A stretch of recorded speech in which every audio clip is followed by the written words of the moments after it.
একটি সূরা নাযিল করেছেন পরনিন্দার ভয়াবহতা বর্ণনা করে, সূরাতুল হুমাযা। কোরআনে কারীমের 114টি সূরা, 6236টি আয়াত। এর মধ্যে মাত্র 2টি সূরার শুরুতে ওয়াইলুন শব্দের ব্যবহার এসেছে। ওয়াইলুল লিল মুতাফফিফিন, ওয়াইলুল লিকুল্লি হুমাযাতিল লুমাযা, সূরাতুল হুমাযা আর সূরাতুল মুতাফফিফিন।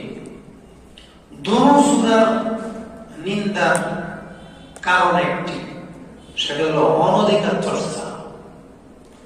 ওয়াইলুল লিল মুতাফফিফিন, যারা অন্যের অধিকার হরণ করে তাদের জন্য জাহান্নাম। যারা অনধিকার হরণ করে, অন্যের যে কোনো অধিকার, ইজ্জতের অধিকার, তার পাওনার অধিকার, যে কোনো অধিকার, সম্পদের অধিকার, যে কোনো অধিকার